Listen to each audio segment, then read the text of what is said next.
Hi, this is Justin from Sonic Scoop, back once again at DeGraw Sound, looking at some true studio workhorse microphones. In our first segment in this series, we looked at some of the most useful microphones that money can buy. Those were mostly $1,000 and up. In the second segment, we looked at more affordable large diaphragm condenser microphones, priced between $300 and say $700. And this time, we're diving into dynamic mics. Wes Hutchinson is going to be playing some electric guitar for us to really hear these in context, and we'll hear vocals on a few of them as well. Thanks to B&H, we got a really cool lineup to walk through once again, so let's get started. The first mic in this series is the Shure SM7B. This is a real studio classic. It's been used on vocals by a tremendous number of singers, from Michael Jackson to James Hetfield and everyone in between. It's kind of like the big brother to a Shure SM57, and if I take this piece of foam off, you'll see the rather large dynamic diaphragm here on the microphone. On the back side of this microphone, we've got some adjustment switches that let you apply a slight high-end boost or a low-frequency roll-off to the mic, which can be handy, particularly on some vocalists. But also just a really nice sounding mic as is. Folks use this not only on vocals, but on snare drums, electric guitars. I've seen people put it inside kick drums. Like I said, almost anything you might want to put a mic in front of, you could get away with putting a Shure SM7B in front of. And not that expensive of a mic. They do require a fair amount of gain, so you want to make sure you're using a preamp that can, give a fair amount of gain without getting noisy. But so many modern preamps today can do just that. The next mic in this lineup is one of my personal favorites when it comes to dynamic mics. It is the Sennheiser MD421 Mark II. This is fairly bright for a dynamic microphone. There's a little bit of lift at, say, 2K and above. It sounds great on electric guitars, snare drums, vocals, horns. Toms is a classic application for the MD421. And I like mine a lot inside a kick drum. You put it inside a kick drum, you don't EQ it, you got like instant 1970s drum tone. You do EQ it, takes to it really well, and you can really scoop out the mids and sculpt a much more modern and articulate tone as well. Really flexible mic. There's also a switch on here right around the base of the microphone. This is a multi-position switch. It starts at the letter M, which stands for music, and ends at the letter S, which stands for speech. If you have it on music, it's basically flat with a subtle high-frequency lift that's just kind of built into the mic. And as you go closer and closer to speech, you're rolling off of lows and making the microphone brighter and brighter. In the studio, when it comes to working with instruments, I almost always have it on the music setting. But feel free to play around with that switch. You might like it for some voices. The next mic on our chain here is the RE20. Really classic voiceover microphone, vocal microphone. A lot of people love these on bass cab because you can get really close to the bass cab with no proximity effect. And that's actually the purpose of these vents that you'll see on the microphone, is to reduce proximity effect while still getting a cardioid pattern. There's also a low frequency roll-off switch on it. Really great classic sounding microphone. And again, you can get some really kind of cool retro sounds by sticking inside a kick drum. Some folks love these on vocals as well. Next mic, you've probably seen it before, the Shure SM57. There's not a knob or a button or a switch on this microphone, but an extremely useful studio tool. Great on snare drums, electric guitars. Some people even like singing into them, and some people, more famous than you might expect, like singing into them. Great all-around microphone. We've got a slight variation on this here with the Audix i5. And the Audix i5 is kind of an answer to the Shure SM57. They say it sounds even better, and some people agree. It maybe has a little bit more low-end oomph, maybe slightly more richness on the bottom than a 57. And so just a little bit more fullness, but still a lot of that great presence and articulation that we've come to expect out of an SM57 on certain sources. Really nice mic as well, and we'll get to hear that one side by side, an electric guitar with a 57, and you can make your own choices. Well, again, enough of me talking. I think the best way to experience these mics is to hear them. And if you can't hear them in your own studio, a great way to hear them is in ours. So let's hear these. First on electric guitar, and then on some vocals.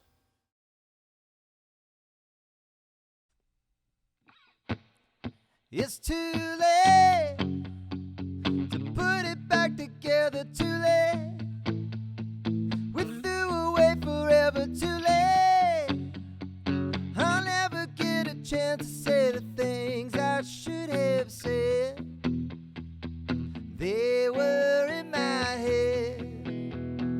that day, that day, that day, that day, that day, that day.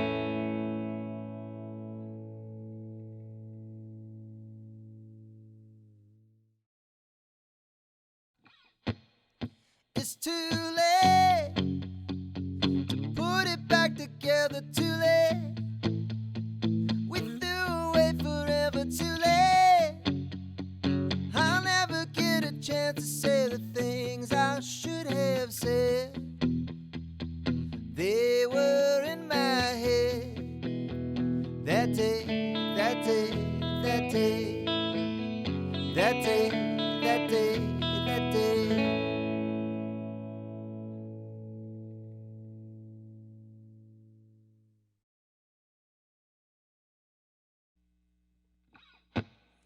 It's too late to put it back together, too late. We threw away forever, too late.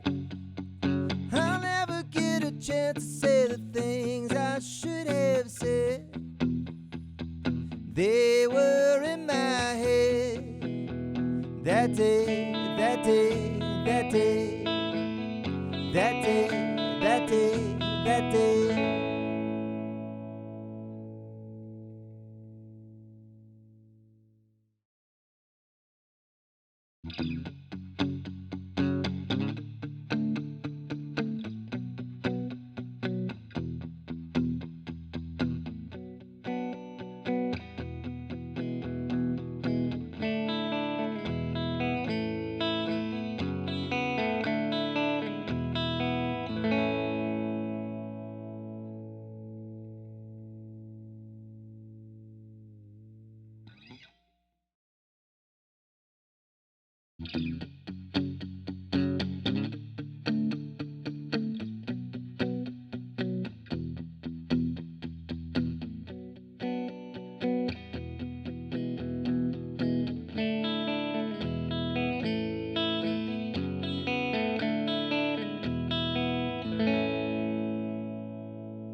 All right, we're back one final time with Gian Stone and Ben Rice of DeGraw Sound. This time we want to talk about the dynamic mics. We just heard 57, Audix i5, Shure SM7, RE20, a whole bunch of cool stuff.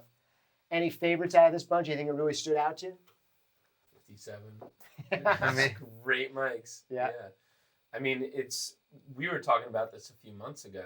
I was setting up a guitar amp and somebody's like, can you put up the 421? I was like, sure, it's a great mic. You put it up and you're like, it's not quite there. Like, it's not necessarily what I'm looking for. And then put up the SM7. It's close. It sounds great, but it's not. You put up a 57, it's like, that's the sound, Right. like it works really, really well. It sounds like a record because you've heard it on so many damn records, Yeah. right? That's what we know electric guitars to sound like. Yeah, If it ain't broke, don't fix it. I hear you. Well, how about the ones that we heard on vocals? Well, we had the SM7, the RE20, and the 421. Was there anything that kind of stood out there for you? Probably the 7B is like what I would use the most. Yeah. I think like the 421 is probably like the least usable, like as a go-to vocal mic, but it has a kind of cool quality that. Yeah. But I think both the 7B and the RE20 are pretty good across the board. Did you have any preferences there when it came to vocals? I love the SM7B, but I really like the RE20 as well, and the 421. I mean, it did have a little bit of a plosive problem. Right, so we we had had to put the pop filter. exactly, but it's a great sounding mic. Like they all Yeah. sounded great. But I think SM7 is my favorite of the bunch, but Yeah. RE20 is also just like great. I hear you. I agree. My go-to would probably be the SM7. It probably sounded the most full-bodied out of this bunch, Yeah. kind of the thickest. You can adjust that a little bit by doing the high-frequency boost that's built in and the low-frequency roll-off that's built in. I find a lot of engineers are afraid of switching those, but I use them sometimes. I don't If like they switching sound. those. I hear you. If they sound too thick, I'll use them. Yeah. But I was surprised by the 421 on him in particular. It just had this really bright, airy, almost like kind of pleasant quality about it. Yeah. It wouldn't be the first one I'd run to, but on the right singer, I could just see that extra air and kind of high frequency push, being cool. But sometimes I could see it, not work. And the SM7 is probably the most surefire bet. I bet. Well, it kind of sounded like it just sat on top of the track in a really Yeah. nice way, Mhm. which a lot of times you have to use EQ to get to happen, but that was like a really great thing, So I think in the setting that we were using it in, where it was like more like a minimal setup, Sure. maybe we wanted it to sit a little bit more in the track, Right. possibly, but if you're doing a pop record or something where you kind of want a little bit, Yeah, on top more vocal. dense thing. It sounds kind of already EQ'd Yeah. to a degree. Mhm. I hear you. Yeah, really great observations. And on the electric guitar, how do you guys think about the i5 compared to the SM57? Do you have any preference there? 57. All right, going for the classic. I like the i5 a little bit, but I have to admit, on guitars, you're right. The SM57 just kind of has that tone. Yeah. I would definitely check out that i5 on snare drum. It just adds a tiny bit of extra weight. Sometimes I find myself boosting a little bit at 100 hertz on a 57, on the top of the snare, and I feel like the i5 kind of does a little bit of that already. I use it a lot on the bottom snare. Yeah. Oh, The sure. i5, I'll put like the 57 on top and the i5 underneath. Cool. But maybe that's because it just makes it a little more like, Right. because you got a little bit more low end. Yeah, since you're in such Right. a thin sounding spot, you use a slightly fuller sounding Yeah. mic.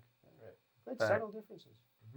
But I think, I don't know, just to go back to the 7B, I think that that's just such an amazing microphone across the board. And we were talking about this too when we were figuring out, like, well, should we put that on the guitar amp or should we just leave that for vocals? And it's like, you can really use that on pretty much anything, whether it's a vocal, guitar, bass amp, kick drum, Totally. horns. Like, it's super, super versatile. Great desert island mic, right? Yeah. If you had to have only one, maybe a Shure SM7 or a Neumann U87, if you could grab either one of those, maybe Yes. one of each, you'd be pretty Yeah, happy. those would be the two. That's it. Out of all the mics that we looked at, those would be the two for me personally. And if I was going to do one from like the more like low end or affordable bunch, I think that the Rode and the 7B Sure. together would be a great pair. Yeah. Under $700, you pretty much have everything covered. Covering so many bases right there. Yeah. Yeah. It's pretty funny, like in our B room here, it's like more of a production suite, and we use it for overdubs. And there's two mics that we keep on the desk at all times, and that's a U87 and an SM7. Because you just keep a mic stand right there, put it in, and you can pretty much record anything with those two mics. There you go, man. That says a Yeah. lot. Yep. All right. Well, thanks again for taking the time to chat through on this stuff. Thanks for having us here at DeGraw. It's been a lot of fun. For sure, And I know man. if I was shopping for this stuff for the first time, this would be super useful to me. So I really appreciate you guys walking through this with us. My No pleasure, doubt. man. Yeah. Yeah. Thanks, Yeah, Ben. man, Justin. Thanks, Gian. Justin, you're the man. J-Dub. See you guys next time. See you Cool. soon.